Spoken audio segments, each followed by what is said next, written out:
Commander Zexhai pressed her scaled palm against the viewport of the orbital defense platform, watching the crimson streaks of enemy plasma tear through the void toward her homeworld.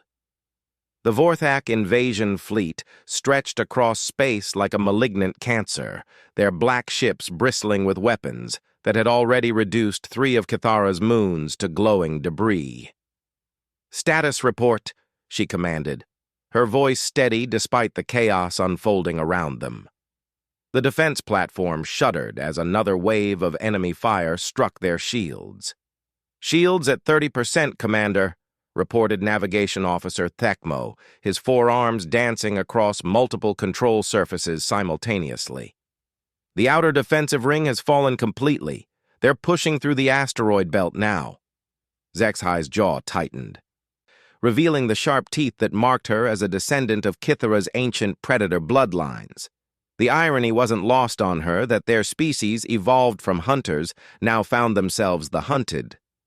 Time until they reach the planet? 14 standard hours at current velocity, Weapons Officer Kelvar answered from her station. "But, Commander, our tactical analysis shows they'll likely accelerate once they clear the belt. Maybe 10 hours, possibly less."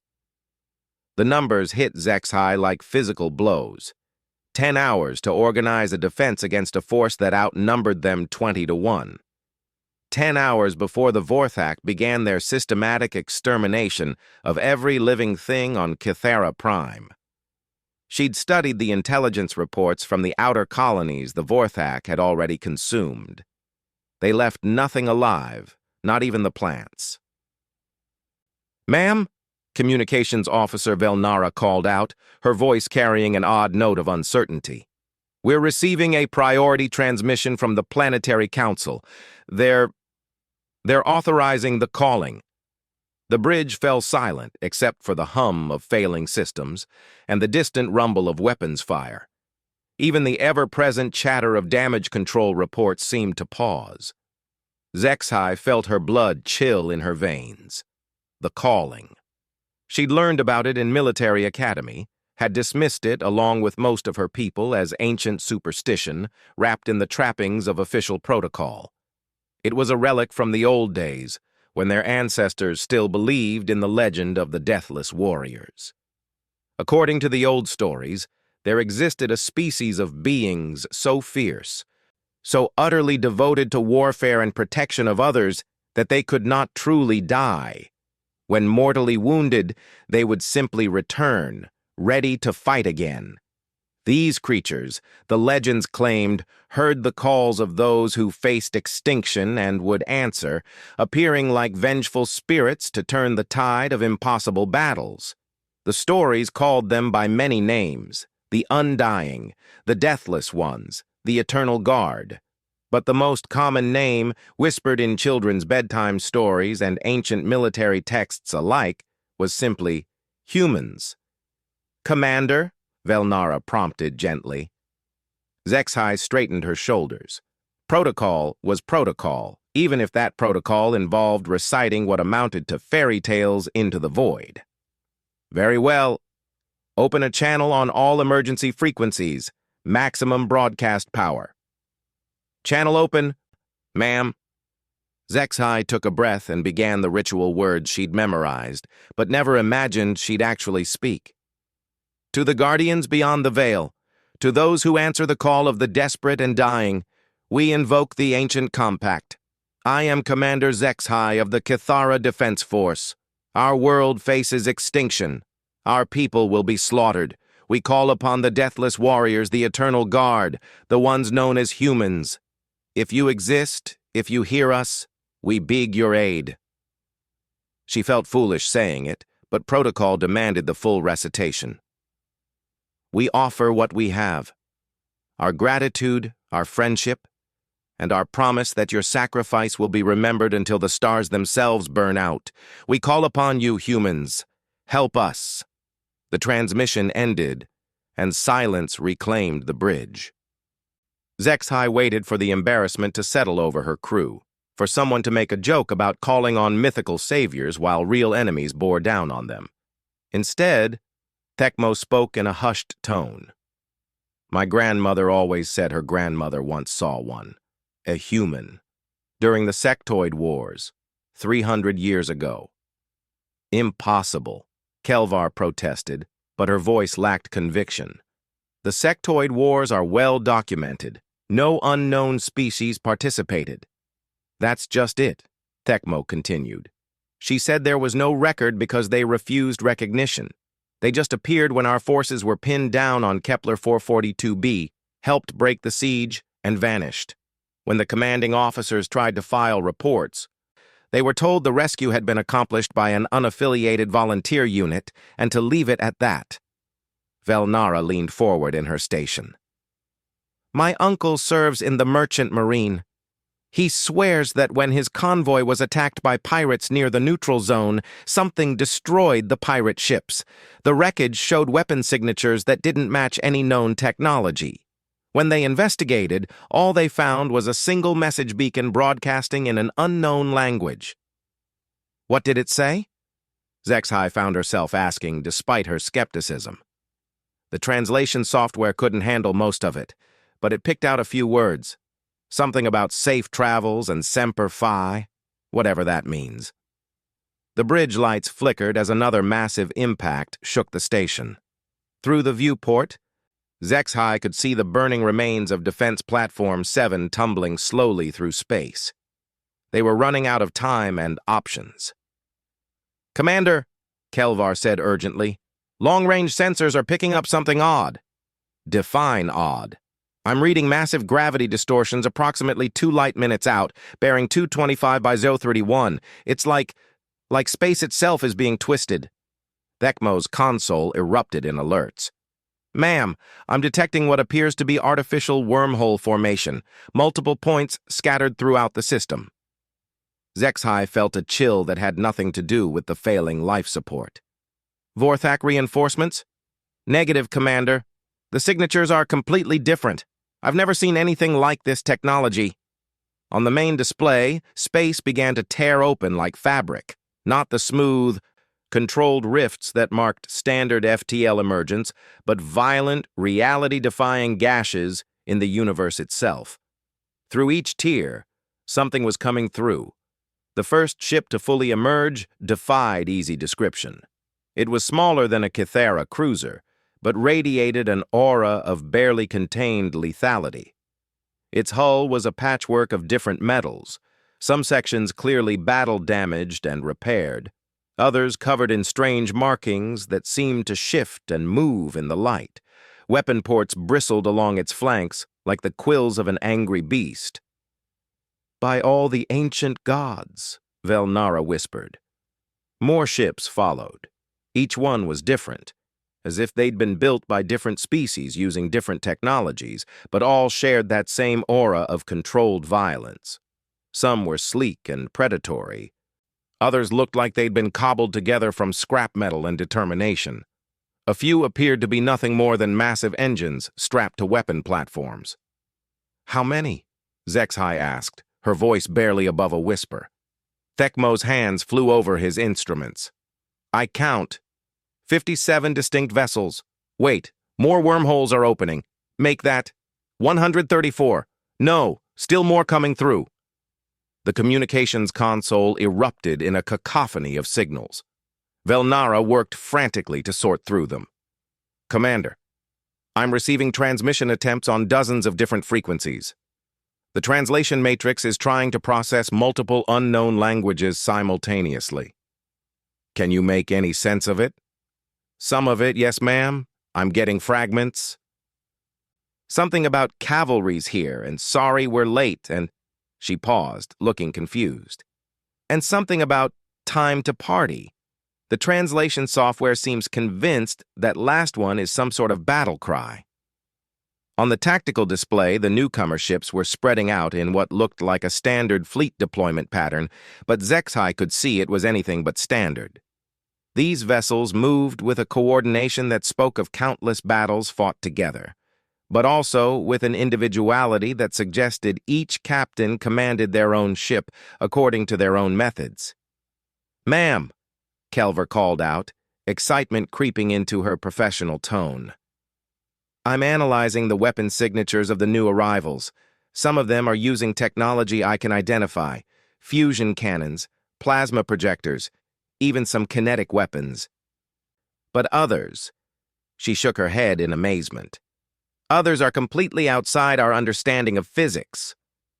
The lead ship, the patchwork vessel that had emerged first, moved closer to their position. As it approached, Zexhai could make out more details. The hull bore scars from countless battles, but also strange decorations. What looked like artwork, or perhaps trophies. Along one section, someone had painted what appeared to be a stylized skull, wearing some sort of helmet.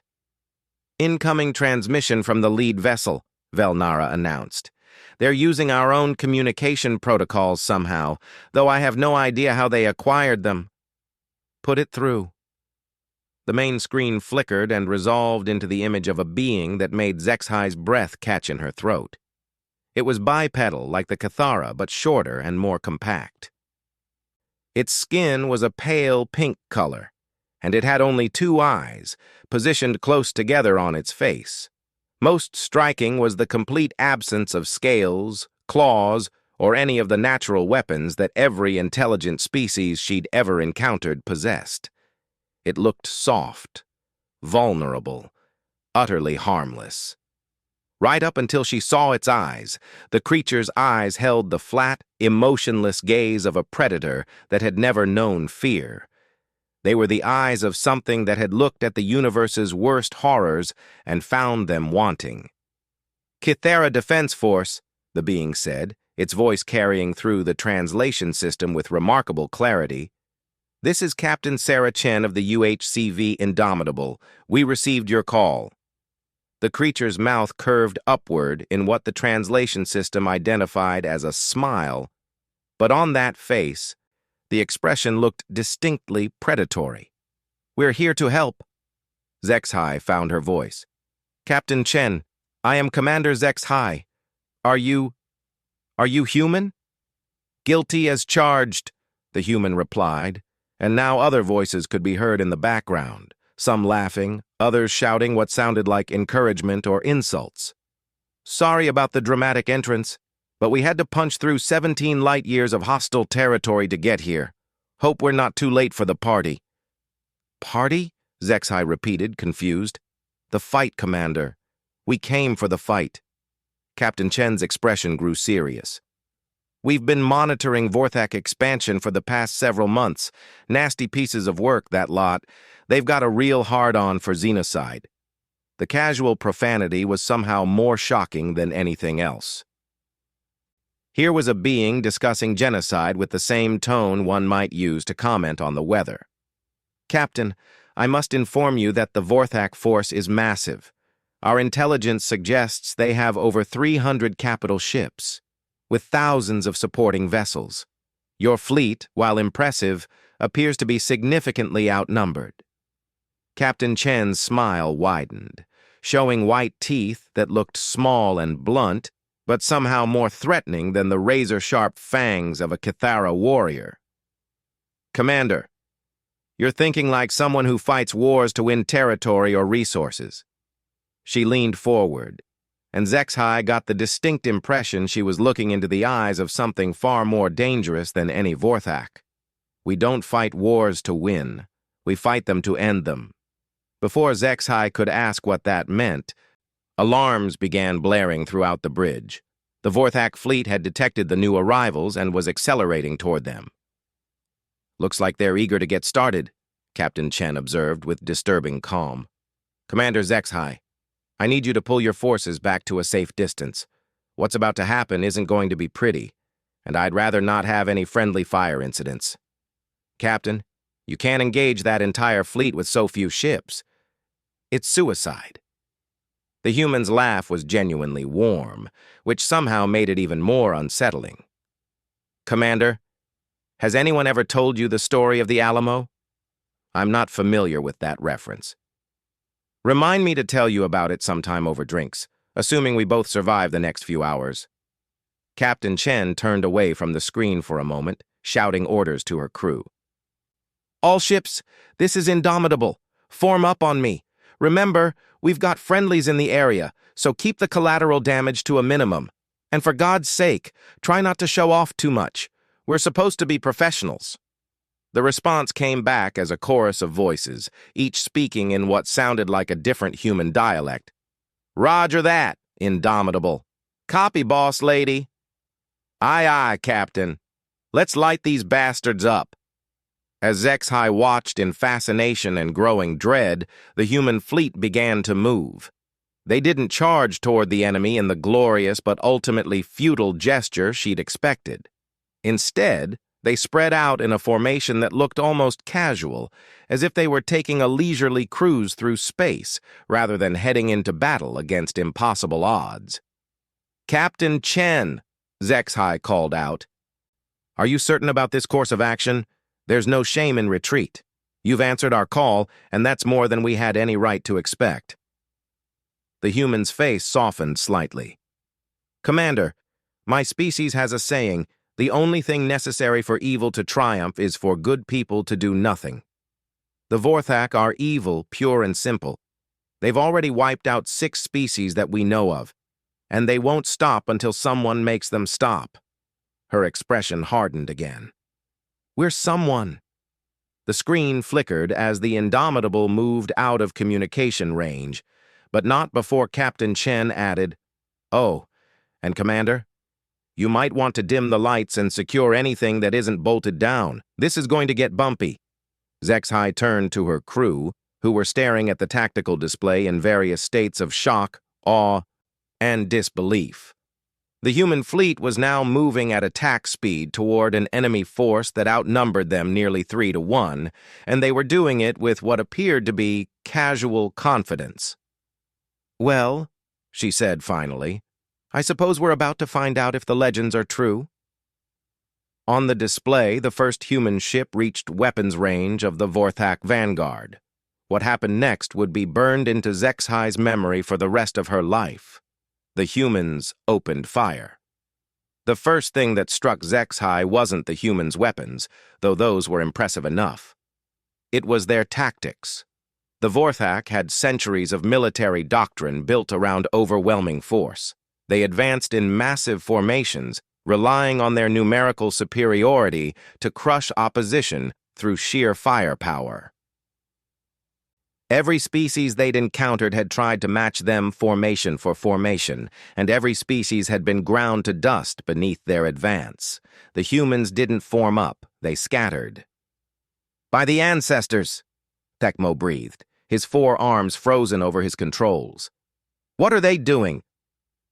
On the tactical display, the human fleet had broken apart like droplets of mercury hitting the floor. Individual ships peeled off in seemingly random directions, some diving beneath the plane of battle, others climbing above it, a few heading directly into the teeth of the Vorthak advance. "It looks like they're surrounding them," Kelvar said uncertainly. HFY watched in growing amazement as the seemingly chaotic human deployment revealed itself as something far more sophisticated. Each ship wasn't moving randomly. They were flowing like water around the rigid Vorthak formation, finding gaps, exploiting weaknesses, turning the enemy's own size against them. The first engagement came when a sleek human destroyer, the translation system identified it as the UHCV Persistence, dove through a gap between 2 Vorthak dreadnoughts. For a moment, HFY thought the small ship had made a fatal error, trapping itself between 2 vessels, each 10 times its size. Then the Persistence opened fire. The weapons that lanced out from the human ship weren't the familiar plasma bolts or fusion beams that dominated space warfare. Instead, streams of what looked like liquid metal struck the Vorthak hulls and seemed to eat through them like acid through flesh. Where the weapons hit, the enemy armor didn't just melt, it disappeared, leaving perfect circular holes that exposed the vessel's interiors to vacuum. But that wasn't the remarkable part. The remarkable part was what came next. "Are those missiles?" Velnara asked, staring at her sensor readings. They weren't like any missiles HFY had ever seen. Instead of the bulky, predictable projectiles used by conventional forces, these were tiny, fast, and appeared to be thinking for themselves. They swarmed around the Vorthak ships like angry insects, seeking out weapon emplacements, shield generators, and engine pods with uncanny accuracy. Guided munitions with artificial intelligence, Kelvar whispered. Each one is making independent tactical decisions. The two Vorthak dreadnoughts, caught off guard by the speed and precision of the attack, tried to turn their massive guns on the Persistence. But the human ship was already gone, having used the confusion of its own missile swarm as cover to slip away into open space. In the span of 30 seconds, two of the Vorthak's most powerful warships had been reduced to drifting hulks, their engines dead, their weapons silent, their crews struggling to seal hull breaches and restore life support. And that was just the opening move. "Commander," Thekmo called out, his voice tight with disbelief. "I'm reading similar engagements throughout the battle space. The humans they're winning." It seemed impossible, but the tactical display confirmed it. Across the entire front, human ships were striking like phantoms, appearing just long enough to deliver devastating attacks before vanishing back into the chaos of battle. The Vorthak, accustomed to enemies who stood and fought, were being dismantled piece by foes who refused to stay still long enough to be targeted. "Incoming transmission from the human command ship," Velnara announced. Captain Chen's face appeared on the main screen again, though now she was clearly in the middle of combat operations. Behind her, HFY could see human crew members working with the kind of calm efficiency that spoke of countless battles. "Commander HFY, this is Chen.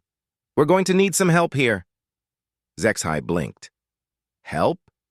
The humans were systematically destroying a vastly superior force. What could they possibly need help with? "What kind of assistance, Captain?" "Your people know this system better than we do. We're picking up what looks like a secondary Vorthak force hiding in the shadow of your fourth planet. Probably a reserve fleet waiting to hit us while we're engaged here. Can your sensors confirm?" HFY turned to Thekmo, who was already scanning the outer system. "She's right, Commander. I'm reading approximately 80 ships concealed behind Cathara 4. They're running silent, but our deep-range sensors can detect their gravitational signatures." Captain Chen nodded grimly. "That's what I was afraid of. Classic Vorthak doctrine. Engage with your main force while a hidden reserve flanks the enemy. Normally works pretty well." "Normally?" HFY asked. Chen's predatory smile returned. "Normally, they're not fighting humans. Commander, I need your defense platforms to target that hidden fleet with everything you've got. Don't worry about actually hitting them. Just light them up so they can't maintain radio silence." "Captain, our weapons don't have the range to engage targets at that distance effectively." "You don't need to destroy them," Chen explained patiently. "You just need to announce that they're there. Once they know they've been spotted, they'll have to either run or attack. Either way, they won't be able to maintain their tactical advantage." HFY hesitated. Revealing the position of the defense platforms would make them targets for the hidden Vorthak fleet. But looking at the ongoing battle, where human ships continued their deadly dance through the enemy formation, she found herself trusting this strange, soft-looking predator. "All platforms, this is Commander HFY. Target the gravitational anomalies in the shadow of Cathara 4 and fire full spreads. Maximum dispersal pattern." The response was immediate. Streams of plasma and fusion beams lanced across the system toward the hidden Vorthak fleet. Most of the shots fell short, as expected, but a few struck home, and more importantly, the massive energy discharge lit up that region of space like a beacon. "Perfect," Captain Chen said with satisfaction. "Now watch what happens." The hidden Vorthak fleet, their cover blown, had two choices: retreat or attack. They chose to attack. 80 warships broke from concealment and began accelerating toward the ongoing battle, clearly intending to catch the human fleet between two forces. It was a sound tactical decision that should have spelled doom for the outnumbered humans. Should have. Instead, something extraordinary happened. The human fleet, which had been fighting as individual ships, suddenly began moving with perfect coordination. Without any visible communication, they disengaged from their attacks on the main Vorthak force and formed into a coherent battle line. "How are they coordinating?" Kelvar asked in wonder. "I'm not detecting any command signals." "Look at their formation," Zexhai said quietly. She was beginning to understand something profound about these creatures. They don't need orders. Each captain knows what the others will do. It was true. As the Vorthak reserve fleet closed the distance, the human ships moved like parts of a single organism. Some peeled off to engage the flanking force, while others maintained pressure on the original enemy fleet, preventing them from regrouping. A third group positioned themselves to catch any Vorthak ships that tried to break and run. But the most remarkable thing was happening to the human ships themselves. "Commander," Velnara said in a hushed tone, "are you seeing this?" On the main display, the patchwork human ships were changing. Hull plates were sliding open to reveal weapons that hadn't been visible before. Engine configurations were shifting, optimizing for different types of combat. Some ships were actually reconfiguring their entire structure, morphing from fast attack vessels into heavy assault platforms. "Modular ship design," Thekmo breathed. They built their vessels to adapt to changing tactical situations. "More than that," Kelvar added, studying her sensor readings. "Some of these energy signatures, I think they're running multiple types of power systems simultaneously. Fusion, antimatter, and something else I can't identify." Captain Chen's voice came over the communication channel, though she wasn't addressing Zexhai directly. Instead, she seemed to be speaking to her entire fleet at once. "All right, people, they brought friends to the party. You know what that means." A chorus of voices responded, some eager, some grimly determined. "Time to dance. Let's show them how we do things. For the fallen colonies, remember Kepler Station?" "Remember Kepler Station?" Zexhai asked. Captain Chen heard the question and turned to address her directly. "Vorthak attack 6 months ago. Civilian research station, 3,000 inhabitants, mostly families of the research staff." Her expression grew cold. "The Vorthak didn't just kill them, Commander. They used them for target practice. Made it last for days." The implications hit Zexhai like a physical blow. This wasn't just a rescue mission for the humans. This was personal. "Is that why you came? For revenge?" "Partially," Chen admitted. "But mainly because it's the right thing to do. And because—" She paused, seeming to choose her words carefully. "Because we made a promise." "A promise?" "To anyone who calls for help against genocide. Anyone who faces extinction at the hands of monsters." Captain Chen's eyes held depths of experience that Zexhai was only beginning to understand. "We made that promise after we learned what it was like to be on the receiving end." Before Zexhai could ask what that meant, the space battle reached a new level of intensity. The Vorthak reserve fleet had closed to engagement range and opened fire with everything they had. The space between the fleets lit up with weapons fire, and for a moment, it looked like the humans were about to be overwhelmed by sheer volume of incoming ordnance. Then the human ships did something that defied every principle of space combat Zexhai had ever learned. They charged.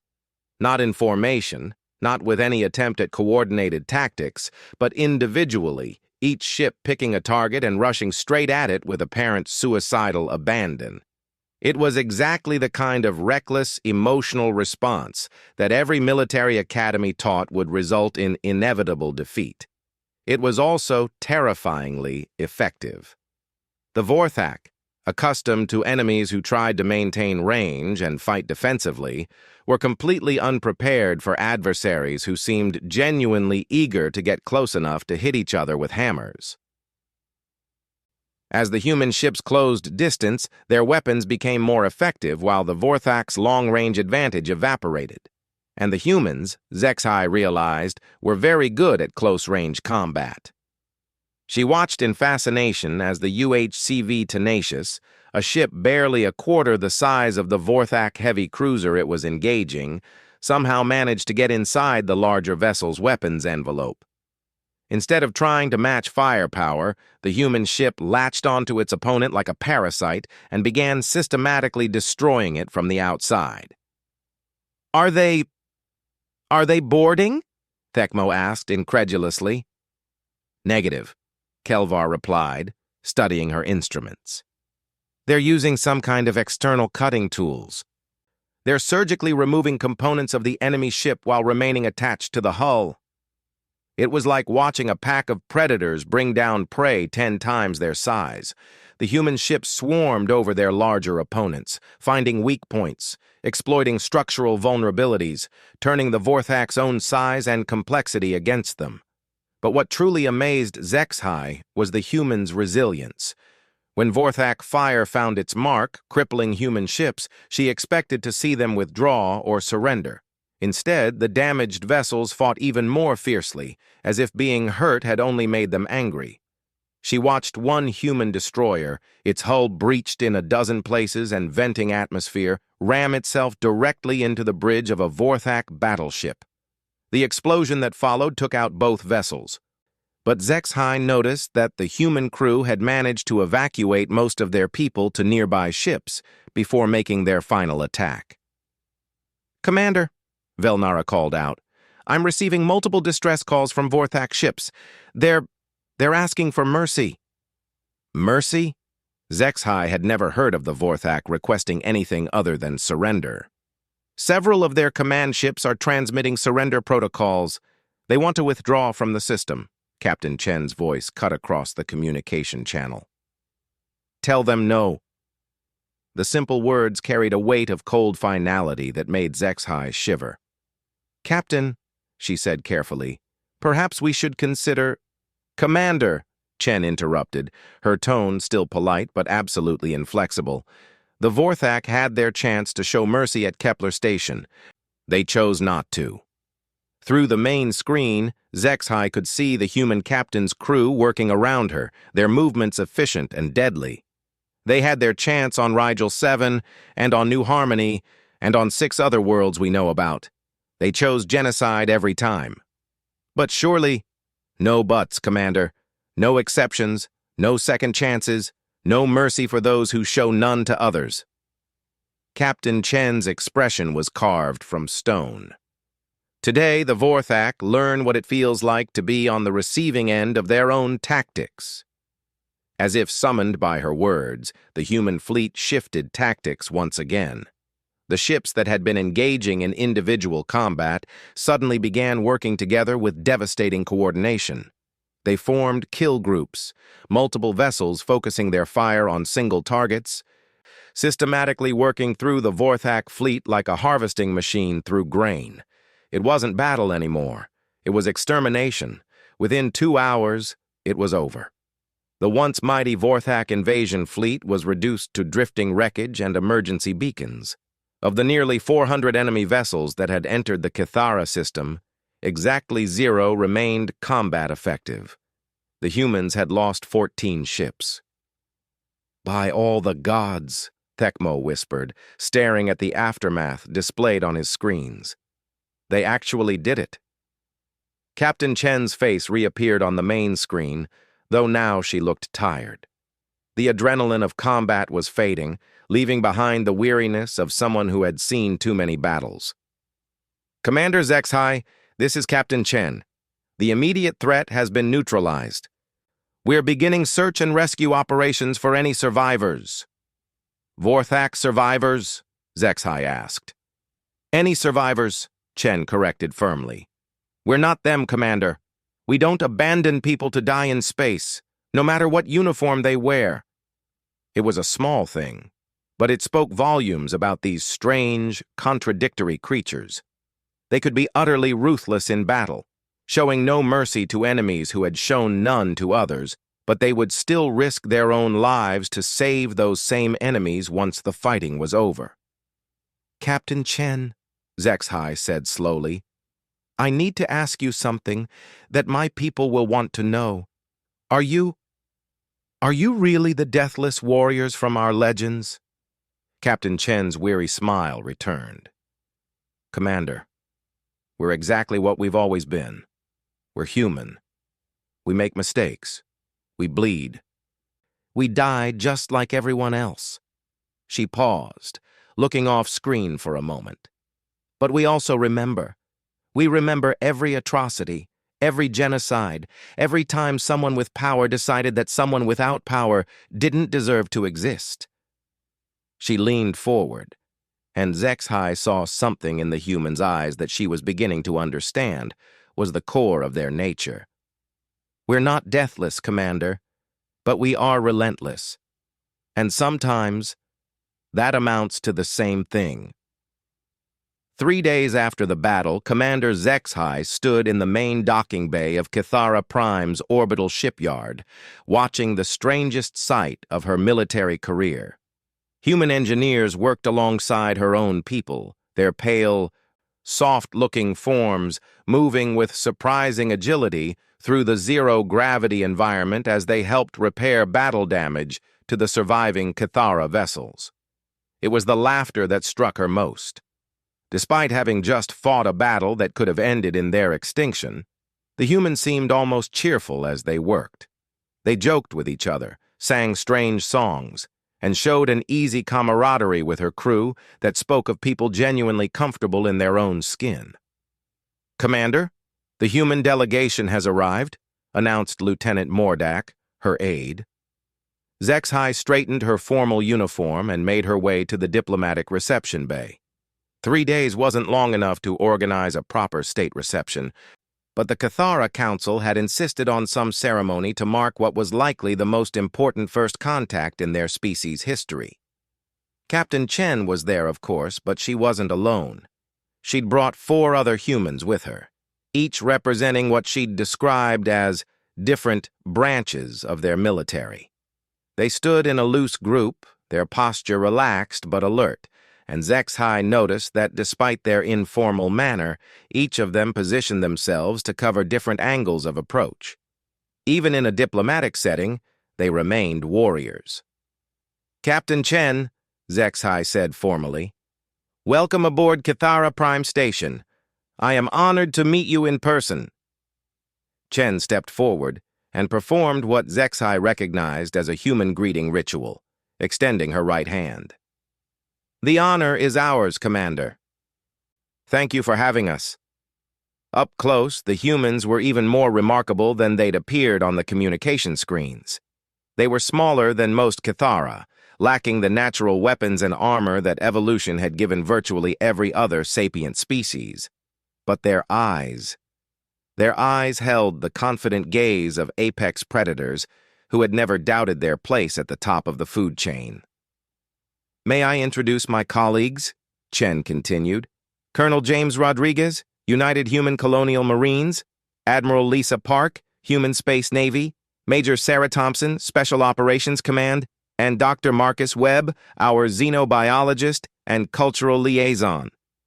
Each human nodded in greeting, and Zexhai found herself studying their faces.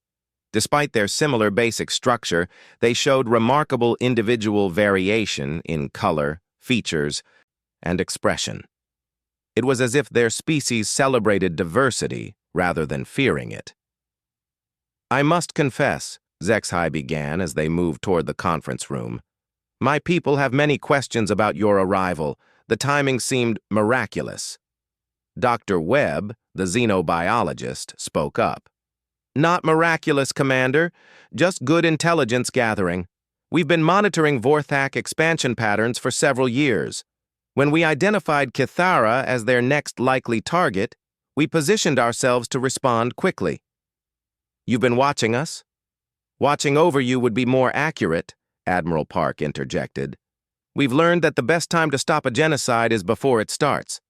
They entered the conference room, where several members of the Cathara High Council were already waiting. The formal introductions took the better part of an hour, with each species carefully observing the other's customs and protocols. But once they moved to actual discussion, the atmosphere relaxed considerably. "Captain Chen," began Council Elder Thavrock, "our historical records speak of encounters with your species dating back several centuries. Yet our government has no formal diplomatic contact with any human authority. How is this possible?" Chen exchanged glances with her colleagues before answering. "Elder Thavrock, human civilization is decentralized. We don't have a single government or military command structure. What you encountered in the past were probably independent human ships or small fleet groups operating under their own initiative." "Like yourselves?" Zexhai asked.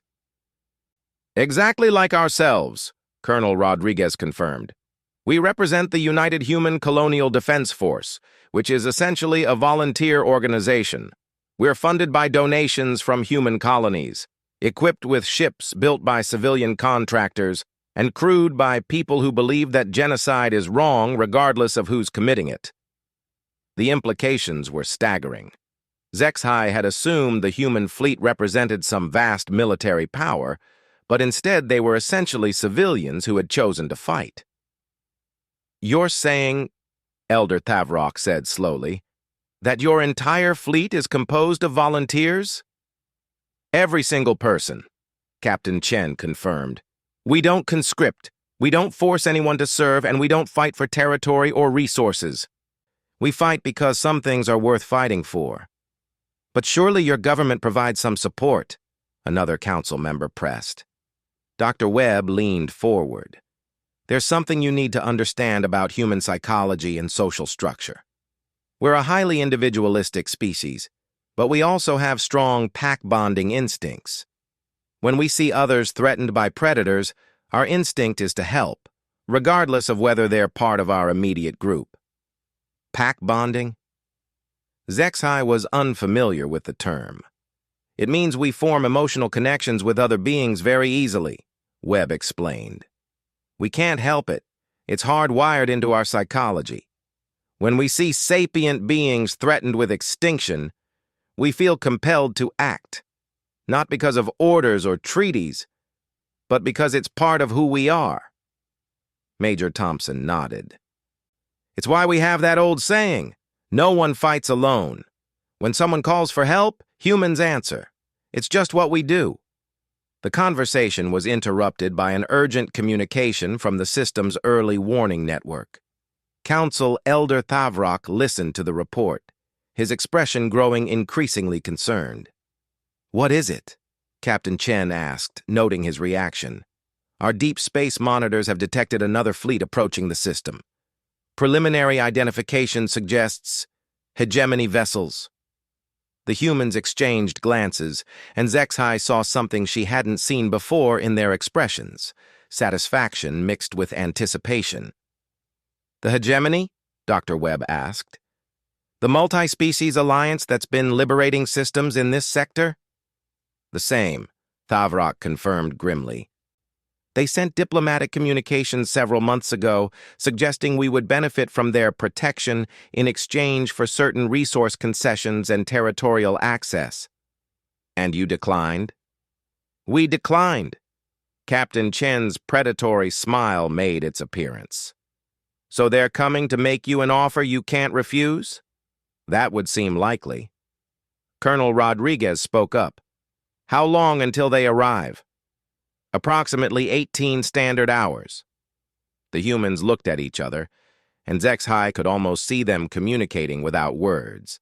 Finally, Captain Chen turned back to the council. "Elder Thavrock, with your permission, we'd like to handle this situation as well. Captain, you've already done more than we had any right to ask. We cannot ask you to fight another battle on our behalf." "You're not asking," Admiral Park pointed out.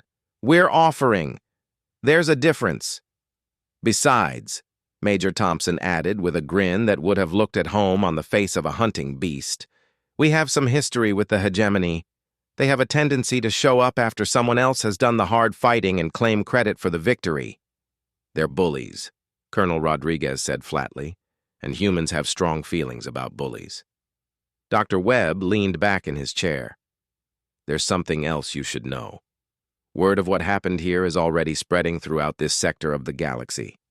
The complete destruction of a major Vorthak fleet by an unknown force is big news. Every species that's ever been threatened by the Vorthak is going to want to know who did it and how. And the hegemony doesn't want that information getting out," Captain Chen continued. "They've built their reputation on being the only force capable of standing up to major threats. If word spreads that humans can do it better, with fewer ships and fewer casualties, their protection racket falls apart." Zexhai was beginning to understand the broader implications. "They're not coming here to conquer us. They're coming to eliminate witnesses." "And to eliminate us," Admiral Park confirmed. "Two birds with one stone, from their perspective." Elder Thavrock studied the humans carefully. "Captain Chen, what would you require from us to engage this new threat?" "Nothing," Chen replied simply. "Just stay out of the way and let us work." "That's all?" "That's all. Though—" She paused, seeming to consider something. "Actually, there is one thing. When this is over, regardless of the outcome, your people are going to need to make some decisions about your place in galactic politics. The old status quo is gone. After what happened here, you can't just go back to being a neutral system that everyone ignores." "What do you suggest?" Captain Chen looked around the table, making eye contact with each council member. "Join us." The words hung in the air like a challenge. "Join you?" Zexhai asked. "The Colonial Defense Force is always looking for new members," Colonel Rodriguez explained. "We're not talking about conquest or absorption. We're talking about partnership. Your ships, our technology, combined fleets dedicated to stopping the next Vorthak, the next genocide, the next group of bullies who think they can terrorize the innocent." Dr. Webb nodded. "Humans work best in multi-species environments. We've learned that different perspectives make us stronger, better at solving problems. The Cathera military tradition, combined with human tactical flexibility, could be formidable. And," Major Thompson added, "frankly, the galaxy needs more people willing to stand up to monsters. The hegemony, the Vorthak, the sectoid empire. There are a lot of predator species out there who've gotten comfortable with the idea that might makes right." Admiral Park leaned forward. "We're not asking you to become human or to abandon your culture. We're asking you to help us build something new. A coalition of species that refuses to let genocide and conquest go unanswered." Zexhai felt something stirring in her chest, a sensation she hadn't experienced since her academy days.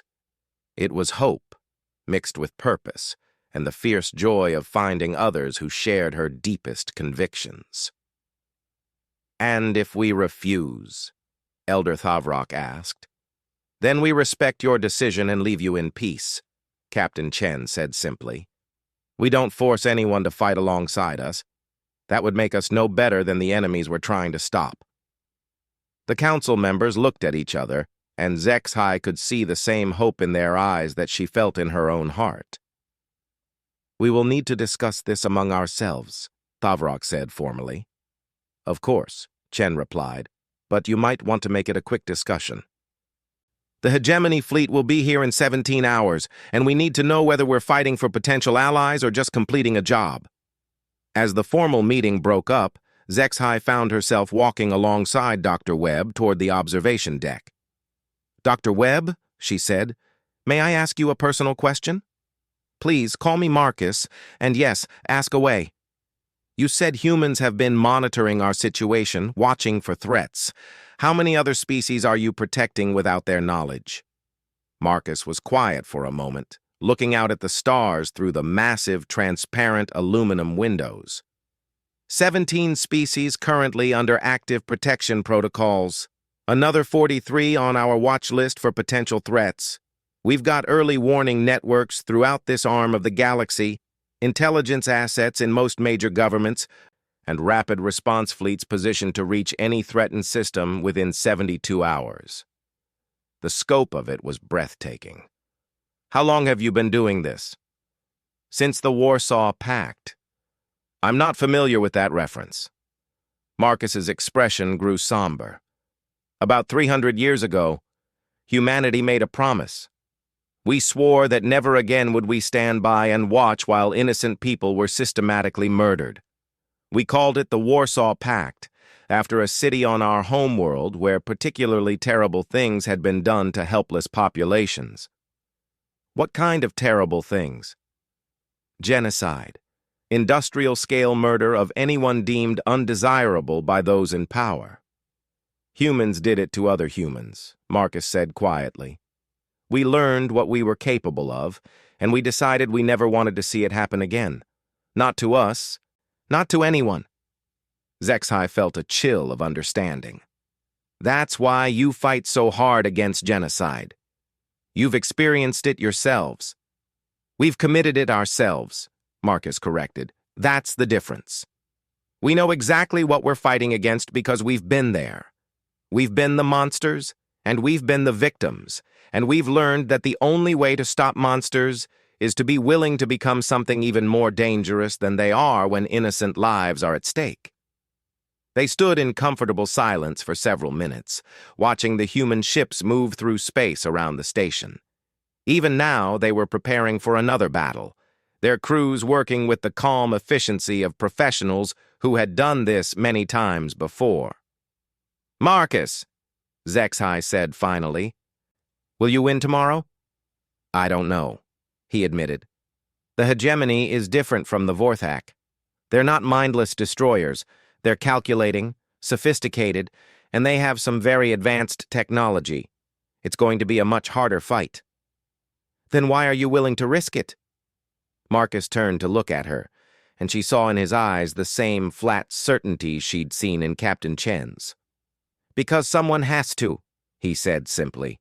Because if we don't, who will? And because... He paused, seeming to search for the right words. Because your people called for help, and humans answer when people call for help. It's just who we are. 6 hours later, Elder Thavrock delivered the Cathara Council's decision to Captain Chen. They would join the Colonial Defense Force, contributing their ships, their knowledge, and their commitment to the cause of protecting innocent life throughout the galaxy. Captain Chen's response was characteristically direct. Welcome to the family.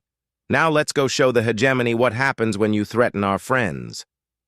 As Zexhai prepared her ship for what would likely be the most important battle of her career, she reflected on how much had changed in just a few days. The legends had been true, but they hadn't told the whole story. The humans weren't mythical warriors who couldn't die. They were something far more remarkable. They were people who chose to fight for others, even when they had nothing to gain and everything to lose. They were individuals who had looked at the universe's capacity for cruelty and decided to stand against it, not because they were ordered to, but because it was right. They were exactly the kind of allies the galaxy needed. And now, thanks to an ancient calling protocol and a species that answered prayers with firepower, they were no longer fighting alone.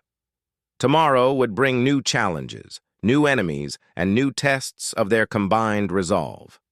But tonight, for the first time in months, Zexhai slept peacefully. The humans had come when called, and they had proven that legends could become reality when good people refused to let evil triumph.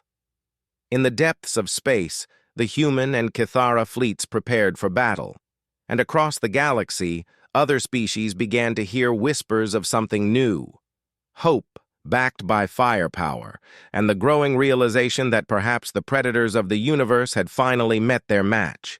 The age of unopposed genocide was ending. The age of the Colonial Defense Force had begun,